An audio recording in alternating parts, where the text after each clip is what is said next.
আজকে আপনাদের বানিয়ে দেখাবো ইনস্ট্যান্ট একটা মজাদার ব্রাউনি। সো প্রথমেই আমি নিয়ে নিলাম বাটার। মেজারমেন্ট স্কেলে মাপ দিয়ে নিচ্ছি। তো আমার এখানে লাগবে 60 গ্রাম বাটার। তো 60 গ্রাম বাটারটা আমি সুন্দর করে নিয়ে নিলাম। তারপর আমাদের এখানে ইউজ করতে হবে ডার্ক চকলেট। আমি একই মেজারমেন্ট স্কেলে একই বাটিতে আমি নিয়ে এনেছি ডার্ক চকলেট পরিমাণ করে। এখানে আমার 100 গ্রাম ডার্ক চকলেট লাগবে। আমি কিন্তু ব্লু বেলের ডার্ক চকলেটই ইউজ করছি। আর অবশ্যই কাস্টমারদের জন্য ভালো মানের চকলেট ইউজ করতে হবে, যেমন বেরিলসের, তারপরে হচ্ছে ভ্যান হাউটেন, এগুলো চকলেট ইউজ করতে হবে কাস্টমারদের জন্য, যদি আপনারা কোয়ালিটি ভালো করতে চান।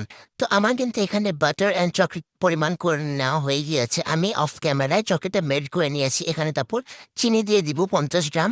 আমি আপনাদের পরিমাণগুলো গ্রামে বলে দিচ্ছি। চিনি দিয়ে দিলাম 50 গ্রাম, তারপরে দুটো ডিম লাগবে, তারপরে লাগবে ময়দা। ময়দা নিয়েছি 20 গ্রাম। তারপরে হচ্ছে আ অল্প একটু চিনি আর ১ চামচ ভ্যানিলা এসেন্স। দেখতে পাচ্ছেন আমি আ ডিম দিয়ে দিলাম। আমাদের কিন্তু চিনিটা হ্যান্ড হুইস্কের সাহায্যে হুইস্ক করে নিতে হবে। এখানে কোনো বিটার মেশিন ইউজ করার দরকার নেই। এরই মধ্যে আমি ভ্যানিলা এসেন্স অ্যান্ড লবণ এড করে দিয়েছি।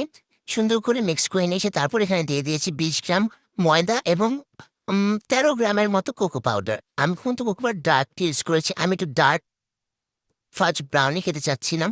তো এখানে আমি সবকিছু এড করে দিয়ে সুন্দর করে মিক্স করে নিচ্ছি। আমার মিক্স করা কিন্তু ডান। পরে আমি একটা 6 ইঞ্চ মোল্ডে এটা ঢেলে দিচ্ছি। আর আমি এখানে ২২০ ডিগ্রি সেলসিয়াসে বেক করে নিয়েছি মাত্র ২০ থেকে ২৫ মিনিট। যেহেতু আমার ওভেন নতুন, তো আমার ২০ থেকে ২৫ মিনিট লেগেছে। আপনাদের আরো বেশি সময় লাগতে পারে। এই তো আমার ব্রাউনি কিন্তু রেডি হয়ে গেছে। এখন আমি এটা আনমোল্ড করব। খেতে অনেক বেশি মজা হয়েছিল। বাসার জন্য পারফেক্ট একটা রেসিপি। আপনারা ট্রাই করে দেখতে পারেন। অ্যান্ড অবশ্যই আমাকে কমেন্টে জানাবেন ট্রাই করে কেমন লেগেছে।